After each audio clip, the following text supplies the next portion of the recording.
So this story is about the tortoise and the hare, and they do something. And so as you're listening today, I want you to think about what lesson you could learn from what they're doing, and think about what maybe one of the characters did that stopped something from happening, okay? Hare and Tortoise lived on Main Street, and they planned to meet early one morning to pick vegetables from the community garden. Hare was there bright and early with his running shoes on, but there was no sign of Tortoise. Finally, along came Tortoise, slowly plodding along. He too had his running shoes on, but they didn't look too worn. "Well, it's about time you showed up. Look, I already have a basket of vegetables ready to eat." "I left my house when you did this morning, Hare. I saw you close your gate, and I headed for the garden." "Well, you are just too slow. I bet a snail passed you on your way here." "I'm not slow. I just like to take my time. Did you see the beautiful sunrise and all the ribbons of color in the sky this morning?" "No, but I have a goal this morning to get down here to my garden and harvest my favorite vegetables. My favorite letter is C, and I like carrots since they start with my favorite letter." Puppy, who was also in the garden this morning, overheard their conversation. Normally, he would have snickered at such an argument by Hare and Tortoise if they didn't get their work done today. Puppy wouldn't have anyone to play with later on. "Good morning, Hare. Good morning, Tortoise. What a beautiful day it is. There's nothing more beautiful than harvest carrots, and Tortoise doesn't have any. He's an hour late getting here. We have work to do." "Hare, we have all day. Don't worry about it. You're in such a tizzy about something that really doesn't matter." I've seen Tortoise hurrying along when he needs to. Once when that kid over there, he was trying to go catch the tortoise, and he ran all the way to the riverbank and got out of that kid's reach really fast. I don't believe it. He's so slow. He could never, ever, ever beat me. Tortoise was looking so sad. And Puppy knew he had to do something, or else there was going to be a splitting of friends. He didn't want to see that happen. "Why don't the two of you have a race to see who's the fastest?" "That's a great idea. That's a great idea," said Puppy the Hare. "That will prove once and for all, I'm faster than Tortoise. I'm faster than Tortoise. And Tortoise, you are just plain slow." Why do we have to prove who's faster? Does it really matter who's faster anyway? But Hare would think nothing of leaving this alone. He was out to prove that Puppy was right and that he could be faster than Tortoise. "Okay, you stand way over there by the maple tree, and we're going to have our race to the garden gate and run all the way around the garden, through Mrs. Smith's field, around the pond, over to you, and the first one to reach you wins." Poor Tortoise was so sad as he was watching Hare, telling him where he needed to run.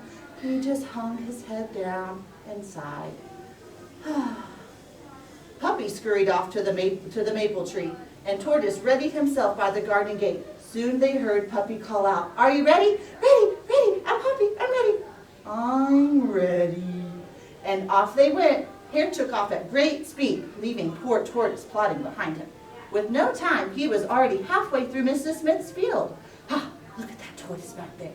He's still running around the corner. He's never going to catch me. Might as well take a break. There's no need getting all tuckered out over this little race." About that time, he smelled the most delicious smell. That starts with his favorite letter, C. And he saw his friend, Mr. Gingerbread. I wonder what that was. "Good morning, Hare. Why aren't you picking and harvesting your carrots on this fine morning?"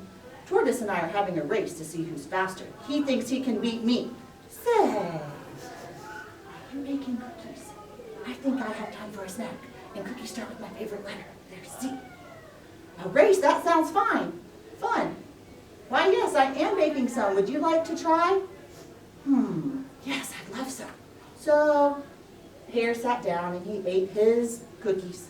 Meanwhile, Tortoise was still going slow and steady.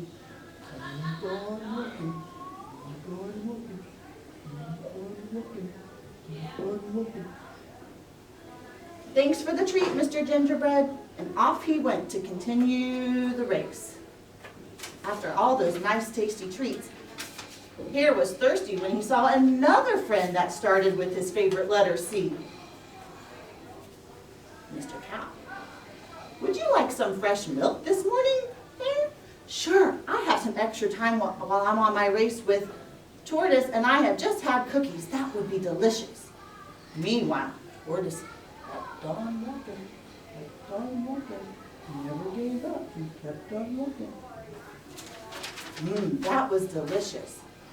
After milk and cookies, Hare found a nice quiet spot to rest. He started to yawn. Remembering that he got up so early this morning, he figured a little nap wouldn't hurt, and his belly was full of cookies and milk.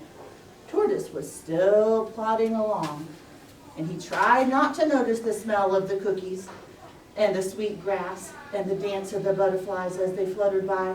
But it was so beautiful, and those cookies smelled so good, but he kept on working, kept on working.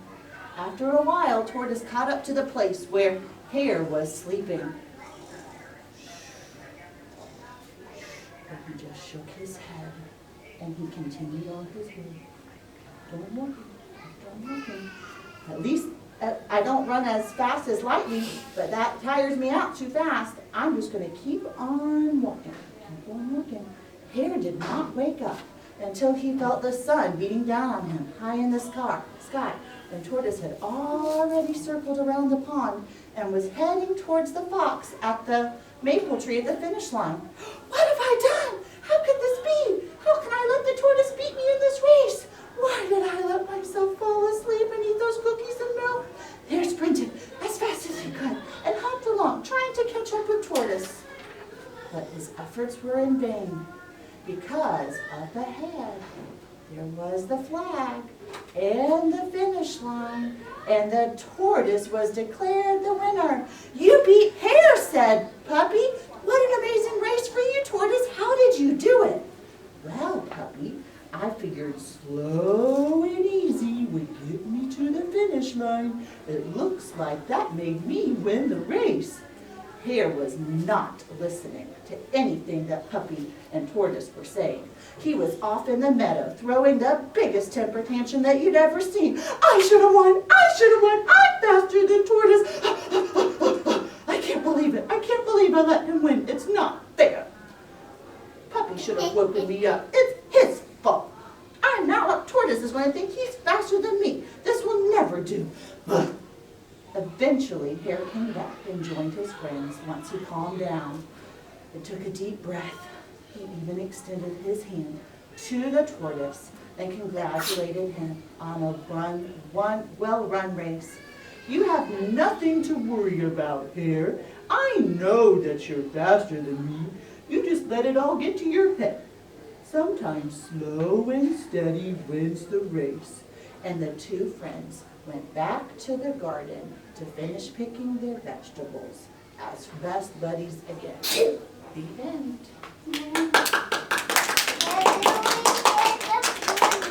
So did you figure out what the problem was in this story with the two friends and what the turtle did or what the tortoise did to help win the race? What did he do? He just kept on walking. He kept going. Did it matter that he was faster than everybody else? Or that the hare was faster? It didn't matter. It didn't matter. He just kept going. He didn't give up. And sometimes when things are really, really, really hard, and maybe you see a friend that's doing something and they seem to be so much faster than you, if you just keep going, you're eventually going to be able to get there too. And sometimes you might get there just as fast or faster than your other friend. You never know. You just keep going.